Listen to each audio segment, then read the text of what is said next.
permanentes de enseñanza-aprendizaje, o hay ciertas corrientes diferentes. Eso es muy enriquecedor.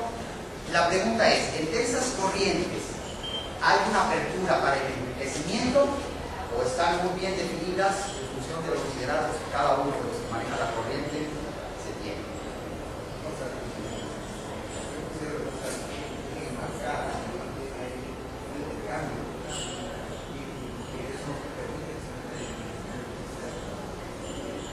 Yo les puedo decir que lo que yo vi en su página web, con toda la ignorancia que me puede dar nada más ir a su página web, es que ustedes han tenido éxito donde muchas universidades mucho más grandes y más prestigiosas, con mayor recurso a lo mejor, han fracasado. Por lo pronto han separado claramente la educación a distancia de la otra.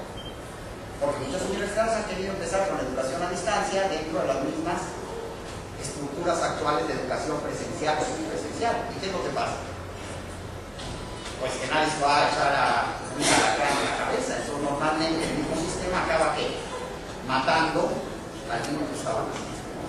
Entonces es muy conveniente muchas veces hacer lo que sea independiente, que no quiere decir que no haya enriquecimiento, pero sí tiene que haber cierta autosuficiencia. Y competencia, pues mira, la competencia con ellos mismos, porque al final de cuentas el estudiante de educación a distancia tiene un perfil muy diferente del estudiante de educación presencial. Y si somos lo suficientemente brillantes, a lo mejor logramos hacer que el traslate de educación presencial a distancia o distancia presencial fuera a ser alternativo, para que los estudiantes puedan estudiar en una o en otra, dependiendo de sus circunstancias. Pero bueno, ya estamos a lo mejor hablando de utopías. Pero tenemos que empezar a abrirnos a esas posibilidades si queremos ser andragónicos.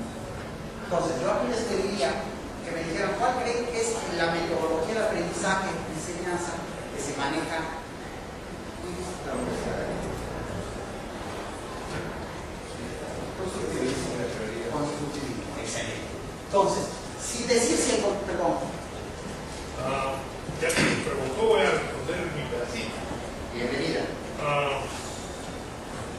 Yo andaba buscando una mi amiguita que llegó unos minutos tarde, después vi un poquito con mi voz. Perdón. Yo creo que la metodología depende de varios aspectos. La clase, el profesor y el material. Entonces, no puede haber una sola metodología. ¿Sí? Tradicionalmente están las clases de índole magistral y yo en un personal puro le llamo dialéctica, en donde hay mucha interacción para llamar la atención del estudiante y hacer de una clase presencial una vivencia de la educación a distancia. Y tengo ya amigos que dije el programa exitoso que la educación a distancia no puede dar, porque no puedo mandar un helado por internet. ¿Cómo se llama la que está a tu lado? Es Stephanie. Stephanie. Y ella es la maga de la... Pues estás tirando muy duro a la maga, ¿eh? Es la maga y la consentida mía también. Entonces, esa es... Yo personalmente tengo una clase poco desordenada, vivencial, me araño con los estudiantes. Del otro lado hay una persona que está sentada en primera fila, que tiene una clase sumamente pulcra, limpia, muy agradable, una clase magistral y nítida, dice Esteban. Y de todas maneras tenemos una relación con el estudiante porque es una clase especial. Y las a distancia, pues yo no sería el más adecuado para decirlo. Pero a ver, estás tocando puntos que complementan la tendencia general, llamémosle a nivel ideológico, filosófico, de lo que nos ha llevado. Porque a mí me da lo mismo si la manejas como tú la manejas, o si la manejas como la maneja la educación a distancia, que sería el otro extremo de expositor, que también los hay que llevan al pizarrón, y da lo mismo que si es presencial que si es a distancia. Porque imparten su cátedra y si hay alumnos o no hay alumnos, pues se enteran. ¿Okay? Yo estuve hace unos meses en una universidad en Argentina y pues me enseñaban cómo daban las clases, pero ¿saben a cuántos alumnos se las daban?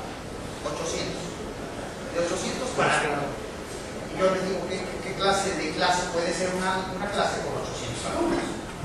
Digo, aunque seas genio, pues está difícil el manejo, ¿no? Entonces se vuelve a veces mucho lo que ustedes han mencionado.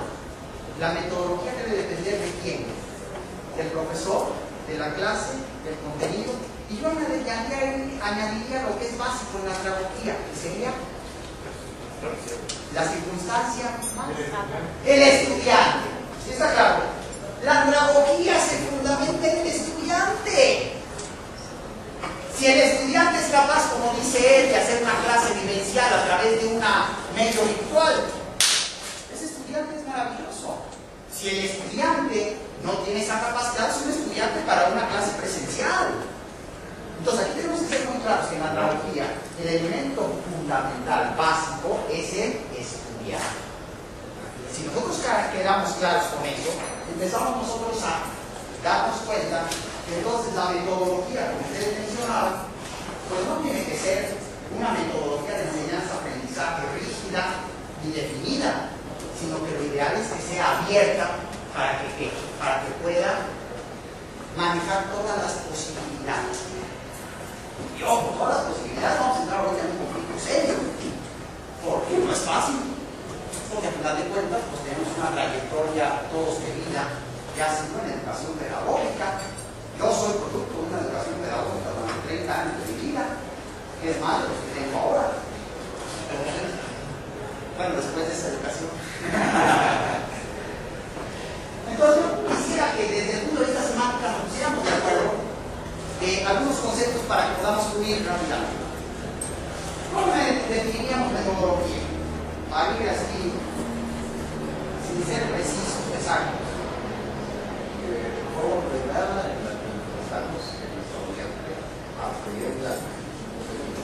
En términos generales podemos darlo por bueno. Forma ordenada en la que intentamos que el estudiante aprenda un contenido. Otros dicen sistemas de investigación para enseñar una ciencia. Es lo mismo que está diciendo. ¿Cómo te llamas? Leyes. Sí está claro.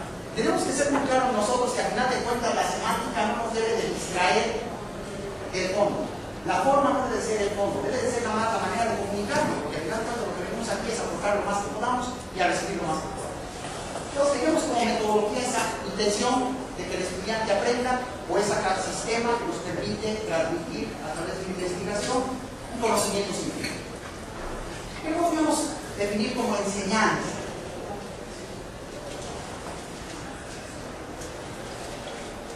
Estefan. Yo la defiendo. Vamos a dejarla que se defienda, ¿no? Que participe. En lo que se refiere a enseñanza, yo lo miraría a como qué se espera transmitir a la otra persona. O sea, cuál es la enseñanza. O sea, el maestro clásico es el que enseña y tiene que tener una expectativa de lo que quiere transmitir. Un poquito lo que mencionaba Leiser. Ah, difícil el nombre. Leiser, está bien. Voy a desarrollar mis neuronas. Un poquito lo que decía Leiser, ¿no? A final de cuentas, si nosotros estudiamos una metodología constructivista, pues lo importante es que yo tenga claro qué expectativa tengo para enseñar al otro, por lo menos para pararme aquí enfrente qué es lo que vengo a enseñarles. Al final, todos los secretos de qué venían a enseñarles hoy. Aprendizaje, ¿qué podemos hablar como aprendizaje?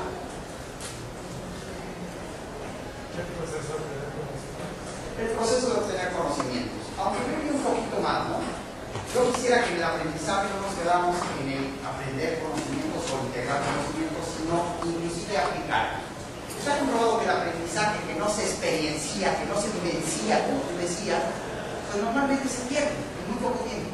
En un curso como este, si ustedes no llevan a algo práctico de su vida, de su trabajo, de su profesión, algo de lo que aquí le decimos, ¿qué les va a pasar? No van a retener ni el 10% de lo que aprendemos. El tiempo que estemos aquí va a ser perdido. Lo ideal del aprendizaje es canalizarlo a una acción que pueda yo implementar ahorita en esta situación.